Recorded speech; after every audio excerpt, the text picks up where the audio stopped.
Buy something you're Hmm. comfortable with. If you're comfortable in that area, then it's a good area. If you're not comfortable, stay out of it.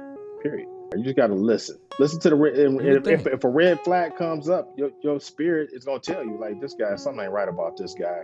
So that was free. That game is free. Anything else gonna cost you. My name is Kevin McIntosh, and this is the Closing Table, where we talk to experts about their experience in real estate all across the country. Let's go.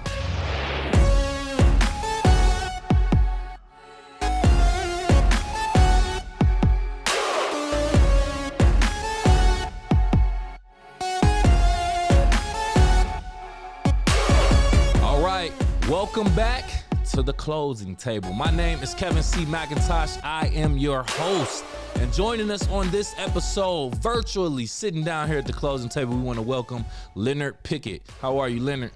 I'm great, Kevin. Appreciate the invite, man. Excited to be here. Absolutely, absolutely. Appreciate you for accepting our invitation and for taking time out your busy schedule to be with us. We always like to acknowledge that first and foremost. But we are here to talk about real estate, so let's get straight to the business. But before I say straight to the business, I like to kind of get to know the person, and I like you, our guest, to actually tell us about yourself. So if you can, in 60 seconds or less, tell us who you are outside of real estate. Outside of real estate. Well, I'm a husband. I'm a father of two. Got two beautiful wife named Sherry. Got two daughters, beautiful daughters, Essence and Kayla. They're both going to HBCUs. I'm very proud of them. One's at Howard. The other one's about to graduate from FAMU. Um, Congratulations. I'm also a licensed minister, and I believe in serving the Lord. So I want to give God glory for being able to be here to Mm-hmm. share my experiences and everything with real estate. And I believe that my faith in God has played a big role in my success in real estate. I've been in the real estate game for 20 years. I got my own brokerage, RCH Brokerage. I walked out on faith from General Motors as an engineer to start the company, and it's been thriving ever since. So that's my spiel in 60 seconds. Love that, man. Love that, man. Taking that leap of faith, man. I'm so familiar with, changing careers or starting a business or whatever the case may be. It could be a little bit scary at first, but you following your heart at the end of the day. And for the most part, I haven't known anybody to take that leap of faith and follow their heart and fail. So it shows that you are already in a position of success from the research that I've seen. So just want to congratulate you on that, man. Just want to acknowledge Man, that. thank you so much, Kevin. I just want to give God glory for that. And Hmm. when you tap into your inner self, entrepreneurship is just a faith walk, period, because you don't know how you're going to eat. And, Correct. in entrepreneurship, I always say we kill what we eat. So if you're not closing Hmm. deals, if you're not meeting people, if you're not networking, expanding your circle, being busy, phone ringing, you're not making money. So Yep. On just a want daily on basis it too. exactly. On a daily basis. Yeah. I want you to kind of summarize your real estate business in a way. All right, just give us a little bit of synopsis on your business if you can. Hit on a few key points. You already said you've been licensed for at least 20 years. Can you talk about your specialty or niche if you have one? Any notable achievements? Any other Sure. information you want to share? So yeah, this is what I can share with you. In real estate, there's different niches, and you have to evolve. So when I first started in real estate, my niche was bank-owned properties. They call them REOs, and so Mm. I sold for all the different banks: Fannie Mae, Freddie Mac. I still do it, so I still have a Freddie Mac account, Fannie Mae, Chase, Bank of America, you name it, EMC Mortgage. A lot of companies still aren't even around anymore that I used to work with, but everything Mm-hmm. shifted, I would say, probably after the big housing crash in '07. The bank started going to more auction type company deals and everything. So I've always been believed in like contracts. So I'm a realtor for the Detroit Land Bank. I have a contract to sell properties for a company called More Partners as well going on right now. That's going on really well. We've probably done about 25 transactions already this year. Also, we do we drum up our own business. So I got a whole wholesaling team. I got a call center. We beat the pavement. We call people who may have distressed properties or tired landlords, people in need who need to sell, maybe inherited a property or something like that. We try to be problem solvers, help the community, give them a fair cash offer, close quick, and make it a good experience. You know what I'm saying? So they feel good about it, and we feel good about it. So, in a Mm. nutshell, that's kind of what we do. And then we're a full service brokerage too. We work with buyers and sellers. I have a agent team of about 15 agents, and I still get out there myself sometime and show houses, list houses as well. You got to list to last. So that's what I preach to my Mm. agents. And list to last philosophy has helped RCH Brokers last these 20 years. Nice, Yep. nice, So nice. Sounds like you created a system that's working, man. It's working and it's carrying you on, and you're growing it too, man. So I love to hear that. Love to hear that. thank you, man. You already said you're in the Detroit market. Pretty much, you already said that you're a realtor for the Detroit Land Bank. So I want you to kind of describe your market. All right. So we know you're in the Detroit market, Okay. but I want you to describe it twofold. One, give a little bit of details into the Detroit market for people who may have never been there. Talk about some of the things that Detroit is known for, notable attractions, things to do, that type of thing.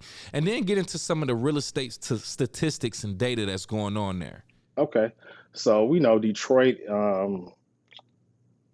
grew predominantly in the 60s. It was like one of the biggest booming cities up in the Midwest because of the car industry. So that started off, and then you had Motown tied into that. So music, we're known Mm-hmm. for that. We're known for our food, our culture. Period. Detroiters we're like a blue collar town, very proud people.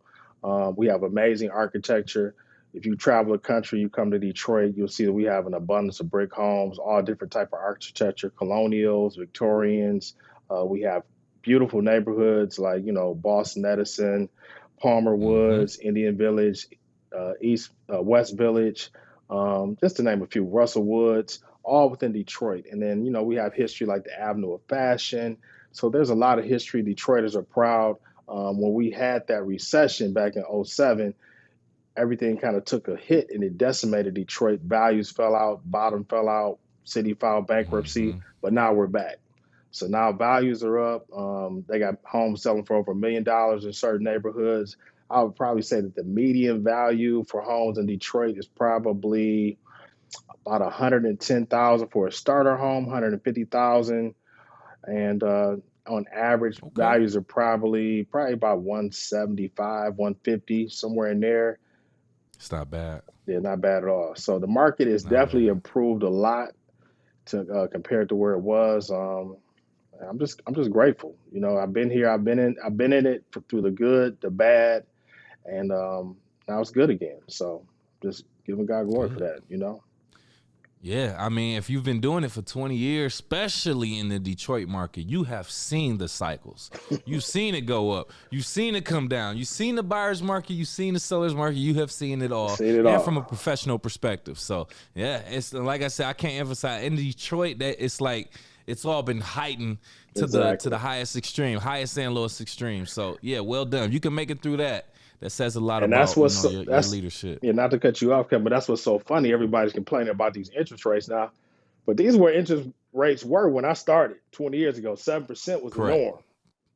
That Correct. 3%, man, if you didn't capitalize on that, you kind of missed the boat. But I think things will Mm-hmm. pull back a little bit. We'll probably cool down to maybe high sixes, low sevens.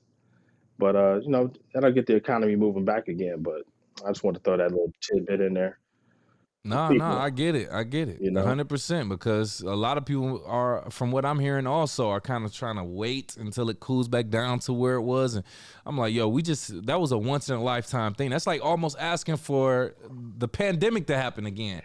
I don't anticipate that happening at all. So give it another 100 years or so, maybe, but not hey, right now. I So I sure won't be here if it's another pandemic. I yeah, hope. I know, right? You know, Like, hopefully, I'm out of here. for real, for All real. right, so I want to talk about your experience on a few things.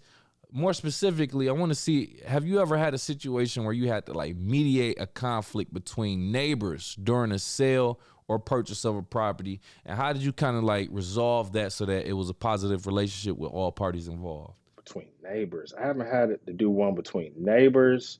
I've had it to where like buyers and sellers maybe get into it and had to Okay. kind of navigate that. So specifically, when deals are closing, sometimes things get heated or emotional, and you can be at the closing table, and it could be some simple as something that's like, at one time people were arguing over the alarm system, where the person didn't want the alarm, so the seller was like, okay, well, I'm gonna transfer it to my new house where I move, and so I was able to kind of diffuse the situation and like let the buyer know, like, actually the buyer kind of came to their senses because they did like the alarm system. It was needed. I'm like, look, you don't have to pay for the installation to take over the contract. It's only $42. It's very Mm. simple. So, I mean, you're getting the benefits. You got the Ring camera, you got cameras on the house. You don't want to go through the hassle of having to have somebody pay for the installation. That's another $400 to take over a $42 a month contract. It only makes sense. So that was like one of the things recently had to negotiate, but nothing too much, like that between neighbors too much. Now I do have a property. I can tell you something about a neighbor now that I'm trying to sell on one of my personal properties that I'm flipping. And I got the Okay. lady 2 doors down the street who loves to play her music loud as I don't know what.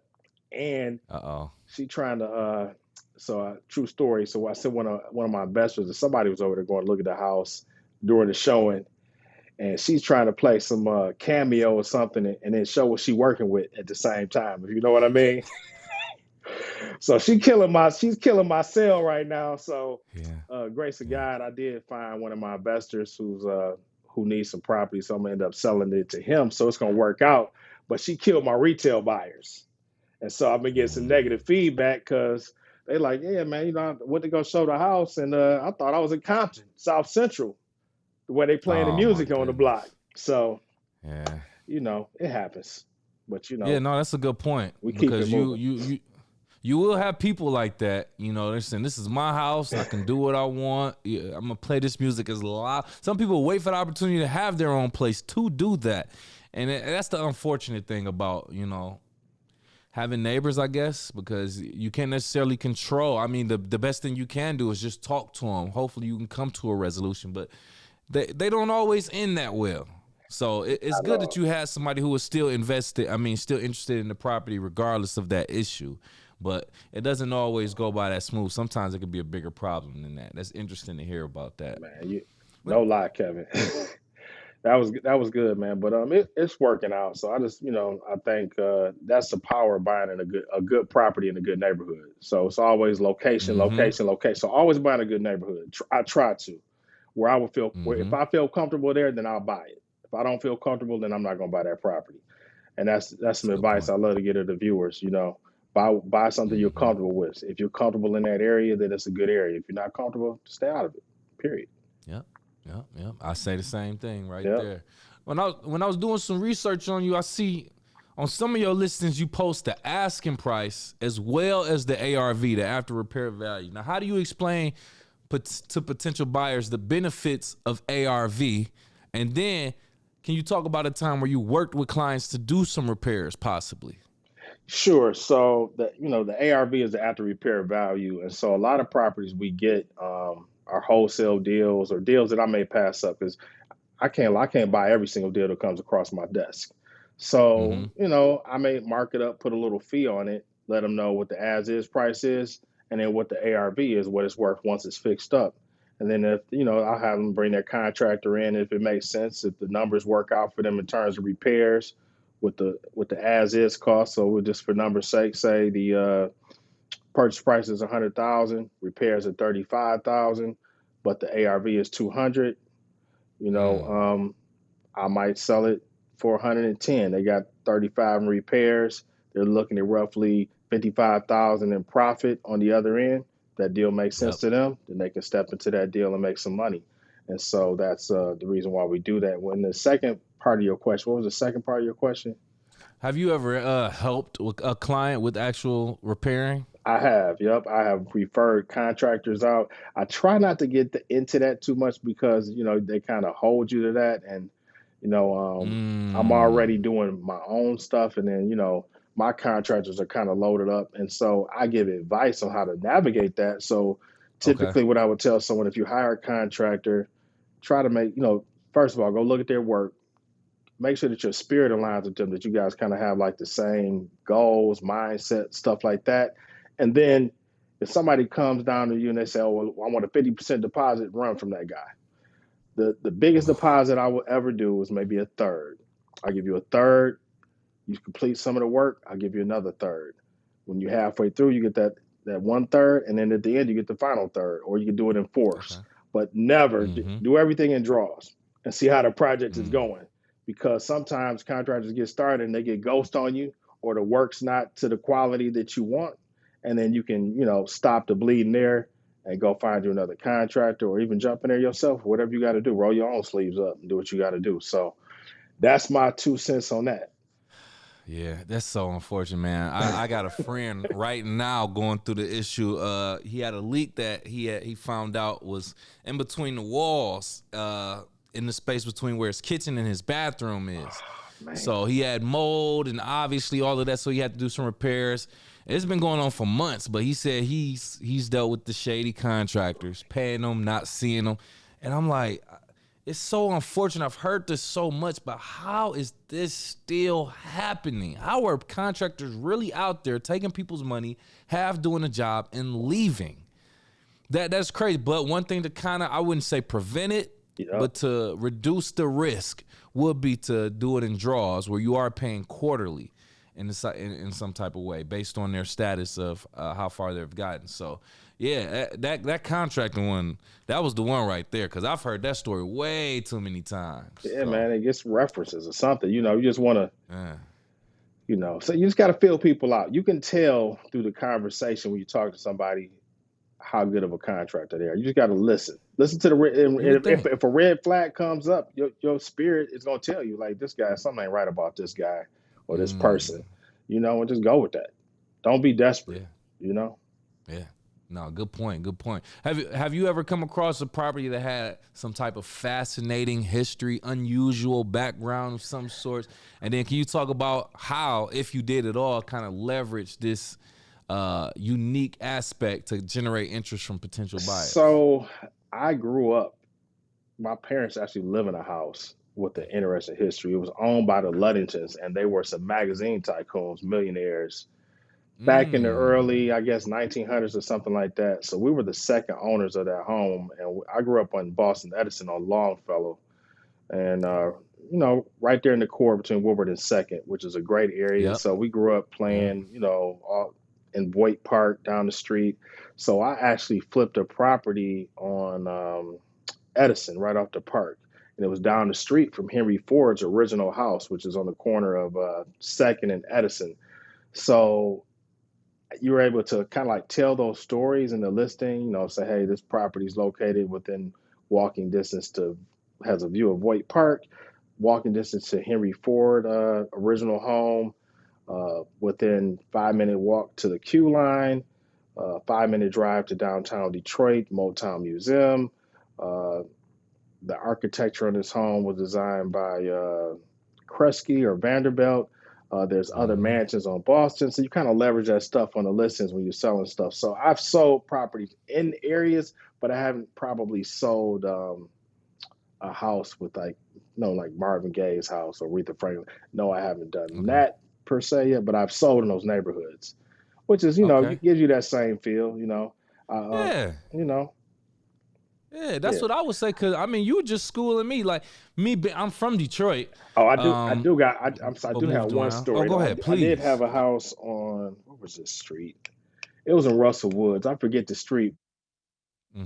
Was actually the block club president, and I was flipping a house over there, man. And she was giving me HELL on this house, like making sure I was doing everything right, walking down, and then, I did the rehab, and she was telling people, man, this house, I don't know if I should have dropped the name, but she was like, this house it's not even worth that at the time. But this is when the market had kind of dropped, but everything rebounded. I ended up selling the house. She was actually cool, man. It was a good experience, but it was just nice, you know what I'm saying? That, Detroiters they're passionate about their neighborhoods, and she was passionate about her neighborhood, and she wanted the house to look good and represent where she lived. And so, rightfully so. Yeah, that's important to me. That's what I want to do. I don't want to do anything 50%. I always want to give 100%. and try and improve Detroit one house at a time. Yep, that's You the know? way to do it, man. That's one of the Yeah. ways to do it, at least.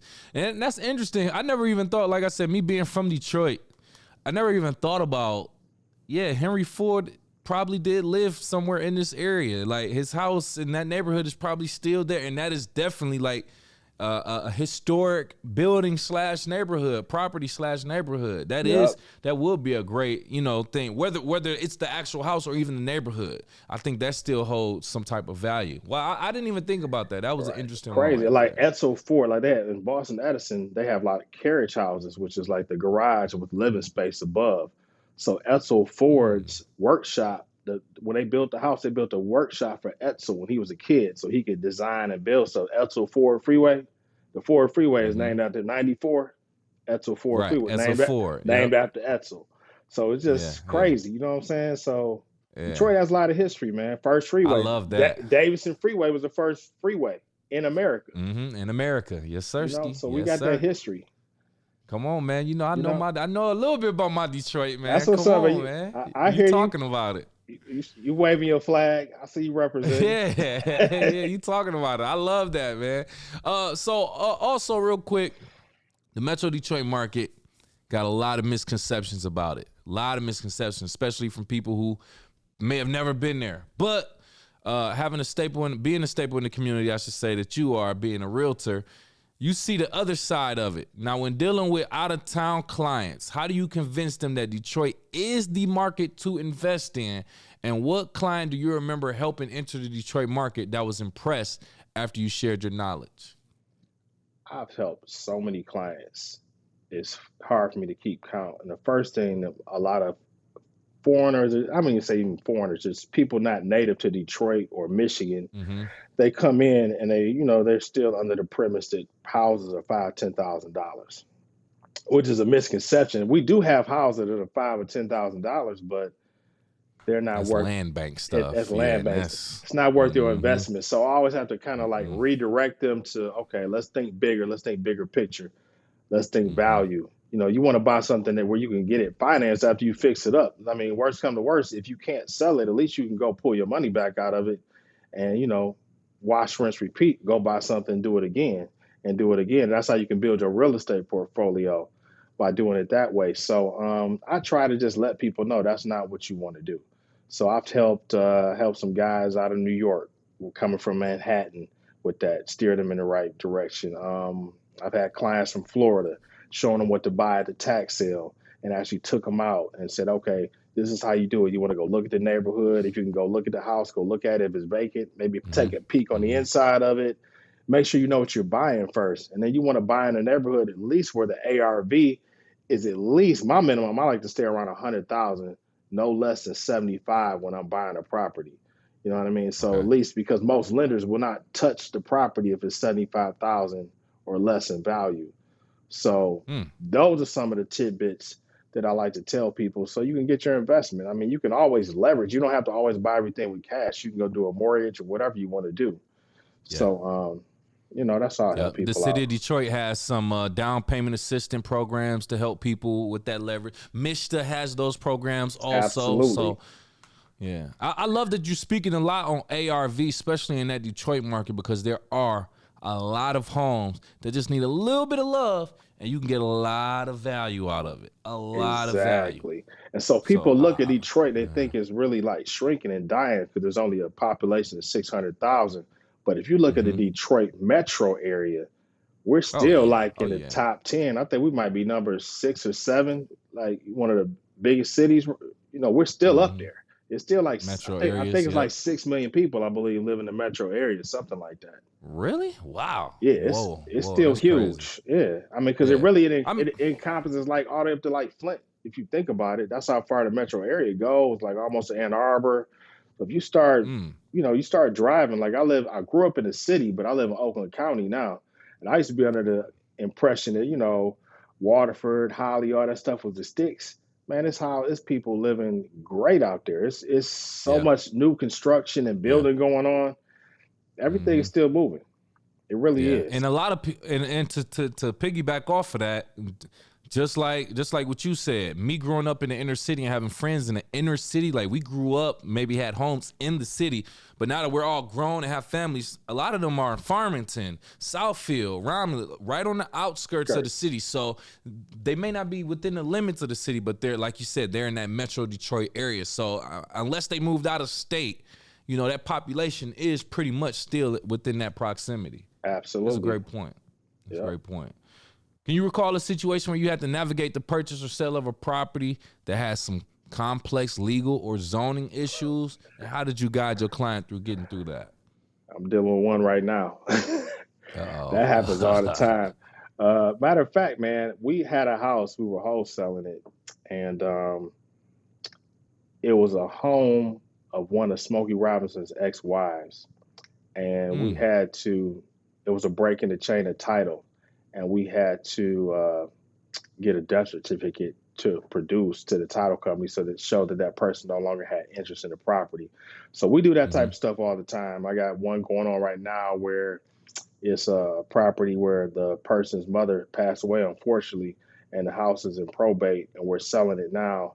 And he had an attorney deed the property from his mother to the estate, and he's the executor over the estate.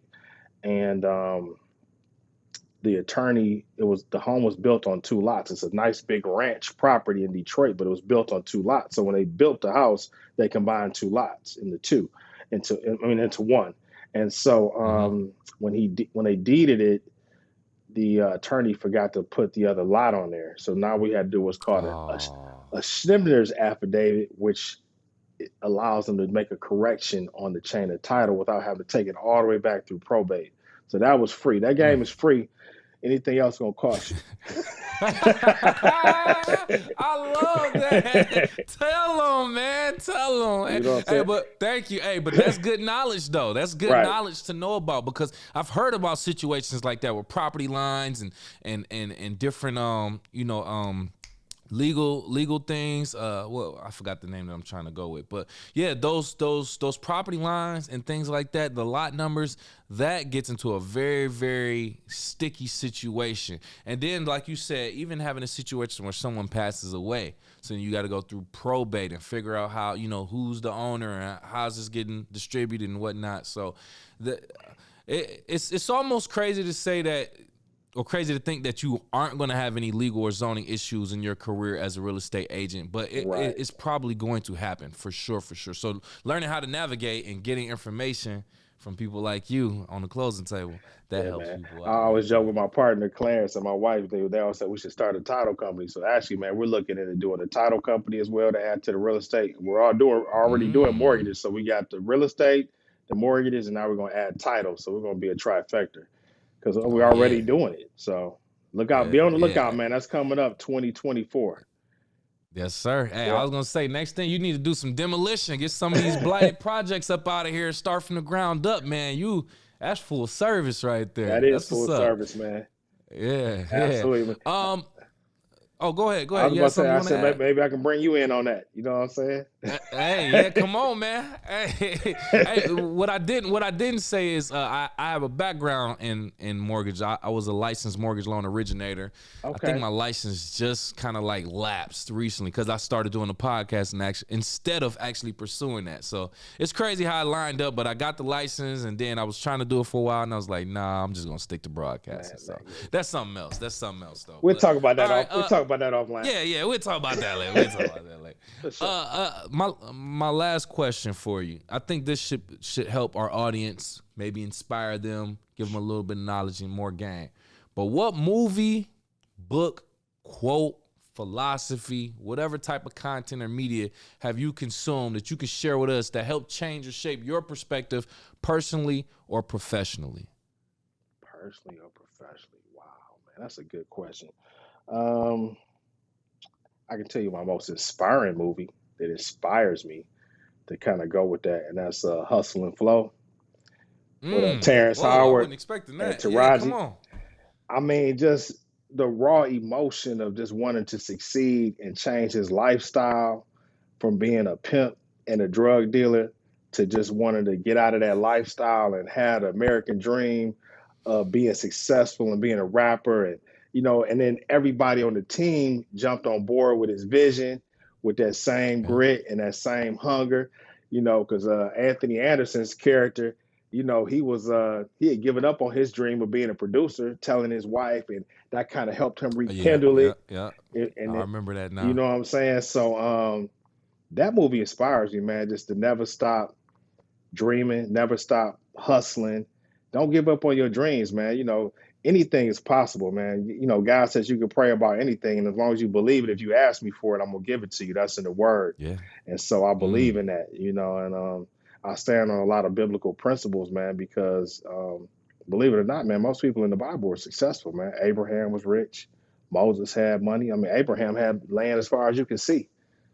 So Mm. that was some Yeah. crazy wealth. You know what I mean? Yeah. So Yeah. just Yes, sir. Yes, sir. from all those different kings and everything. So yeah, man, just gotta have that vision. You gotta dig. That's my movie. So Hey that man, first off, you must have just saw that movie because the I scenes and the did. characters are fresh in your head. They are. First and foremost, when you said, I'm sitting up like, let me let this man talk. He said, "Hustle and Flow," a movie about a pimp and a rapper. I was like, yo, where is he going? But let me tell you, you did a nice job bringing that full circle. I like that first and foremost, because that is the theme of it. Ultimately, switching careers, switching aspirations, coming from a position where you wouldn't even think you could make it out of this position. A lot of people be like, you want to be a what? Stick to whatever you're doing. Like, that sounds crazy. But he switched that around, and like you said, he got people on his team to actually see the vision too. So that's an interesting way to put that. I like that. The fact that Hustle and Flow was inspiring. That's going to be a good clip for us right there. For sure. I appreciate that. Hey, well, thank you so much, Leonard, man, for pulling up a chair to the closing table, sharing your knowledge with us. At this point, if you have any last words and or want to tell people how to reach out to you, please do so now. Hey, man, just thank you for inviting me to be on the podcast. I really appreciate it, Kevin. Closing table has been a blessing for me. I hope I was able to share with anyone in the audience that, hey, don't give up on your dreams. If I can do it, you definitely can do it. Just believe in yourself. Take the first step. Don't be scared to do it. Hey, man, sky's the limit. Love you guys. Peace. Appreciate it. Thank you again, Leonard, taking time out. And for our YouTube audience watching right now, if you got to this point in the video, do us both a favor. Hit that like button, please, and thank you. Oh, yeah, Make sure you I forgot. also share the content. Oh, go ahead, please. I'm sorry, not to cut you. Yeah, just to cut. I didn't mean to cut you off, Kevin. I apologize. But yeah, RCH Brokerage is my company. If you want to look us up, www.rchbrokerage.net. Phone number is 248-440-2268. We're full service real estate, mortgages, and we'll be adding title services soon. Or if you're looking for wholesale properties, hit us up. We got all that. Lenny Buys Detroit and www.detroithousedeals.com. Those are my two websites. So again, sorry to cut you off, Kevin. That. Thank you. I meant to put that plug in, so thank you. No, thank you for adding that. I appreciate that. Yeah. For our YouTube audience, hit the like button, hit the share button, and subscribe. If you're listening on Spotify, Apple, or any other podcast platforms, do the same. Give us a like, 5-star rating, and subscribe to our content. And Leonard, I also like to leave our audience with a question before they leave. That way, they can get their brains turning. They can think about some stuff. Hey, audience, if you purchased a home that needed repairs, what was the difference between the purchase price and the ARV? And what repairs did you have to make? Don't tell us right now. Leave it in the comments below. Besides that, we'll talk to you next time.